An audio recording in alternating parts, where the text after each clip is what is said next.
नमस्ते दोस्तों। आज से 1550 वर्ष पूर्व एक यूनिवर्सिटी कैंपस में 10,000 विद्यार्थी एवं 2,000 अध्यापक रहते थे। कुछ अकल्पनीय लगता है यह सब कुछ, लेकिन यह एक सत्य था। उस स्थान पर जिसे कहते हैं नालंदा महाविहार, यूनेस्को द्वारा 2016 में घोषित world heritage site the archaeological site of Nalanda Vihar में आप सभी का स्वागत है। अभी तक जितनी खुदाई हुई है उसमें मुख्य प्रवेश द्वार नहीं मिला है, अतः हम जो सामने द्वार दिख रहा है उसे प्रवेश करेंगे। लेकिन रुक जाइए, प्रवेश इतना आसान नहीं है इस यूनिवर्सिटी में। अनूठी प्रक्रिया थी यहाँ पे प्रवेश की। प्रवेश द्वार पर चौकीदार साक्षात्कार लेते थे और उसके बाद ही वो निर्धारित करते थे कि किसे प्रवेश देना है और किसे नहीं। यहाँ दीवार पर 3 तरह की संरचना नजर आती है जो अलग अलग काल में बनी थी। गुप्त काल, हर्षा काल और पाल डायनेस्टी में।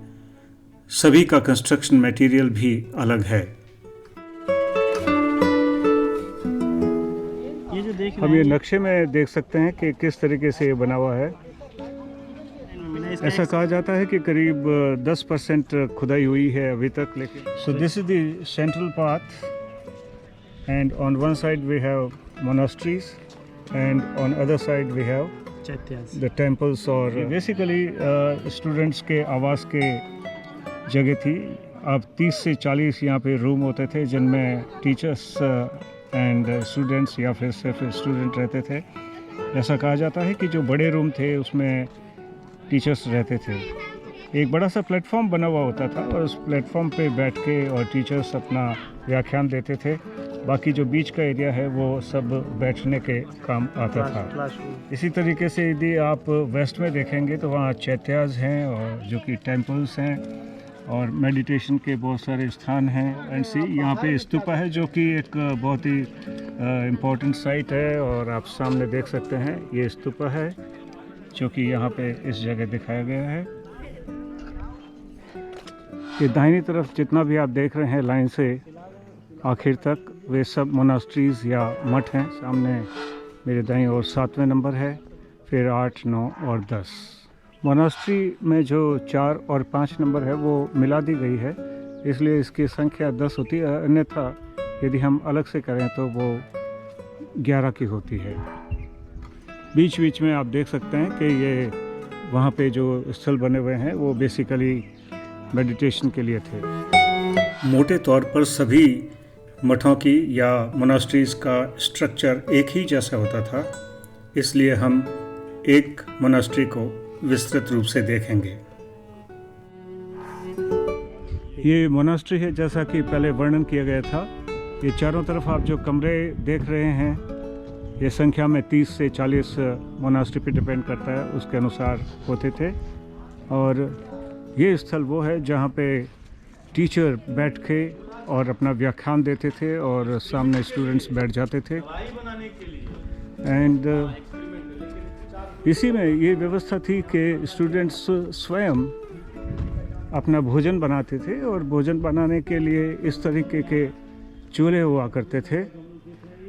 इसमें जो आग जलाई जाती थी वो नीचे और साइड से, यानी कि 2 तरफा आग जलाई जाती थी और एक समय में बहुत सारे व्यंजन बनाए जा सकते थे।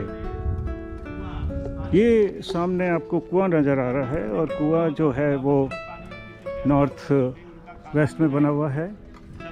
हर एक मोनास्ट्री में कुआं होता था बिकॉज स्टूडेंट्स को ये अलाउड नहीं था कि वो कक्षा के दौरान बाहर जाएं, जिससे कि परीक्षा उनके पढ़ाई में व्यवधान हो।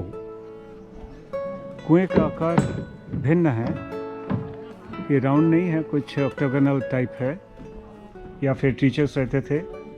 ये सामान रखने की कुछ एक जगह हुआ करती थी और ये छोटा सा कमरा, ये भी एक छोटा दीपक रखने की जगह है। कंप्लीट नहीं है लेकिन इसमें एक वेंटिलेशन सिस्टम हुआ करता था जिसमें ऐसे तिरछी एक खिड़की हुआ करती थी जिससे रोशनी और हवा आती थी। बाहर जाने का रास्ता उत्तर पूर्व में बना हुआ है। नालंदा विश्वविद्यालय के अवशेष जो हम देख रहे हैं, एक्चुअली उस यूनिवर्सिटी की स्थापना 1550 साल पहले 415 से 455 ईस्वी में गुप्तकालीन शासक कुमार गुप्त प्रथम ने की थी। गुप्त वंश के पतन के पश्चात आने वाले सभी सम्राटों ने और राजाओं ने इसमें बराबरी का सहयोग दिया और इसके उन्नति में सहायता की। बहुत सारे ग्रुप्स यहाँ पे आते हैं और बौद्ध धर्म की शिक्षा के अलावा इस प्राचीन इतिहास की जानकारी उन्हें प्राप्त होती है।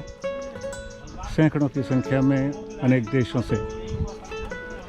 भारत के अलावा इसमें कोरिया, जापान, चीन, तिब्बत, इंडोनेशिया और फारस और तुर्की से भी बहुत सारे स्टूडेंट्स यहाँ पे शिक्षा ग्रहण करने आते थे और नालंदा में शिक्षा ग्रहण करने के बाद बहुत सारे देशों में जाके बौद्ध धर्म का प्रचार करते थे। 23 हेक्टेयर में फैले इन अवशेषों में 11 विहार एवं 14 मंदिर या चैत्य हैं। हम मंदिर संख्या 12 के सामने हैं।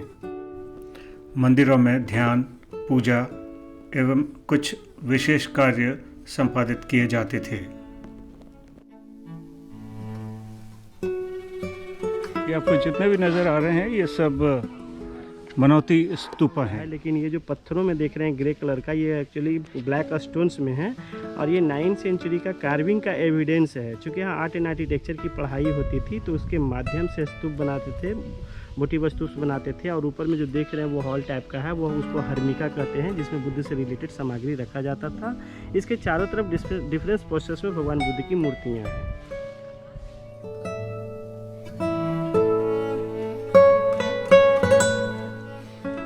ये सामने टेंपल का एरिया है। इसके 4 कोनों पे 4 मंदिर हुआ करते थे और बीच में एक बड़ा मंदिर हुआ करता था जो हमने सामने से अभी देखा था।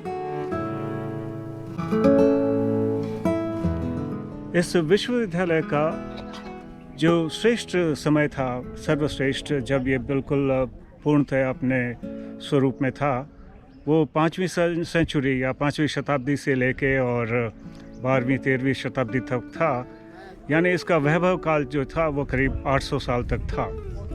उसके बाद में जैसे जैसे बौद्ध धर्म लुप्त हुआ, ये भी विश्वविद्यालय बिल्कुल विलीन हो गया।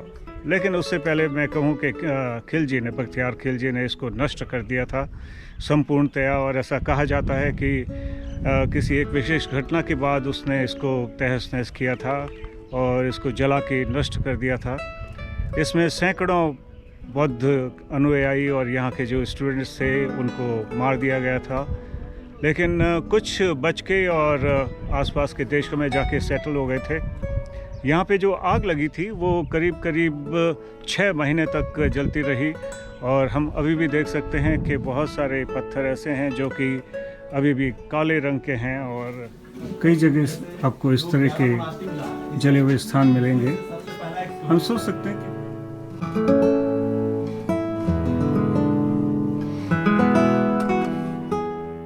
कि स्तूपों के अवशेषों के बीच से निकलकर हम पहुंच गए हैं नालंदा की सबसे प्रतिष्ठित संरचना, जो कि है सारिपुत्र स्तूप या टेंपल नंबर 3। इस स्तूप का निर्माण 7 चरणों में किया गया था। इनमें से 4 चरणों के निर्माण देखे जा सकते हैं। 3 चरणों की सीढ़ियां एवं 5वें चरण के 3 टावर्स सुरक्षित हैं, जिन्हें यहाँ कुछ देर तक रुककर ध्यान से देखना चाहिए। मंदिर के शीर्ष पर एक धार्मिक कक्ष भी है। ऐसा कहा जाता है कि इस स्थान पर एक बगीचा हुआ करता था, जो भगवान बुद्ध के 2 शिष्यों का आवास भी था। उनमें से एक सारिपुत्र थे। भगवान बुद्ध ने अनेक उपदेश इस स्थान पर दिए थे। सारिपुत्र के महानिर्वाण के पश्चात यहाँ पर उनके अवशेषों पर एक स्तूप बनाया गया और इसीलिए इसको सारिपुत्र स्तूप कहते हैं, जो कि एक रैलिक स्तूप है।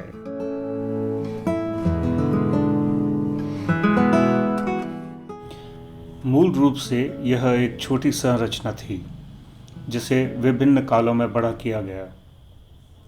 मुख्य स्तूप कई मनौती स्तूपों और मंदिरों से घिरा हुआ है।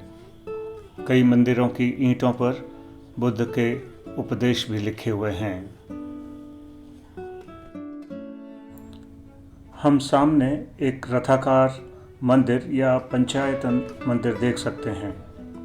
यह मंदिर गुप्ता डायनेस्टी के दौरान बनाया गया था। मंदिर की दीवारों पर बुद्ध की मूर्तियों की कार्विंग स्पष्ट तौर पर देखी जा सकती है।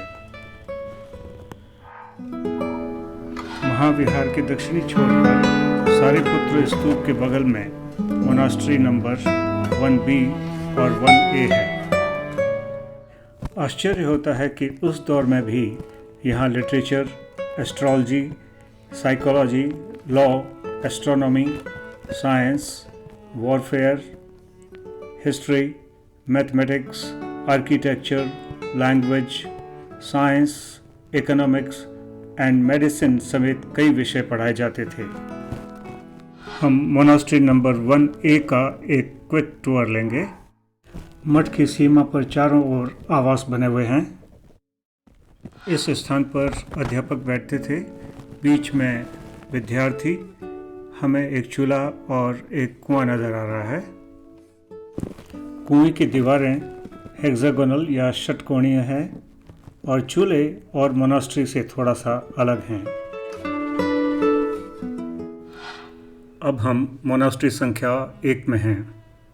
नालंदा की खुदाई यहीं से प्रारंभ की गई थी। इसका निर्माण 6वीं और 7वीं ईस्वी में हुआ था। मूल मंदिर के चौकोर प्रांगण के चारों ओर बरामदे हैं तथा अनेक कक्ष बने हुए हैं।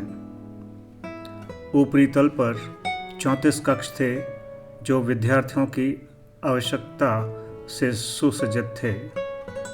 अभी हम मध्य तल में हैं।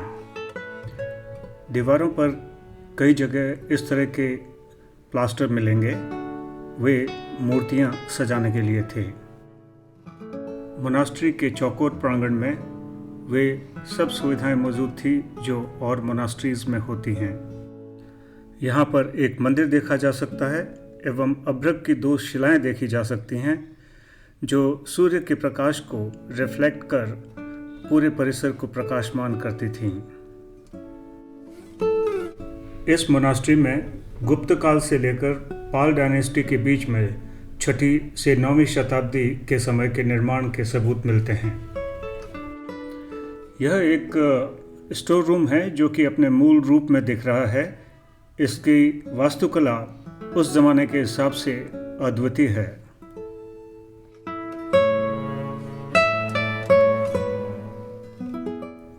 हमें सामने जो नज़र आ रहा है वह सराय टिला है। यह एक नई आर्कियोलॉजिकल साइट है। अब हम मंदिर संख्या 2 की तरफ जा रहे हैं।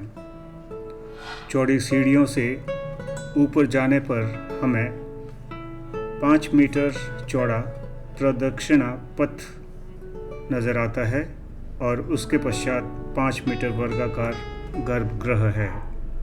यह मंदिर अपनी स्थापत्य कला एवं बाह्य रचना में अन्य मंदिरों से भिन्न है। इस मंदिर का मुख्य आकर्षण इसकी बाहरी दीवार पर बनी 211 मूर्तियां हैं। ये मूर्तियां देवी देवताओं, जातक कथाओं, पशु पक्षियों आदि की है। यह मंदिर 7वीं सदी में बनाया गया था।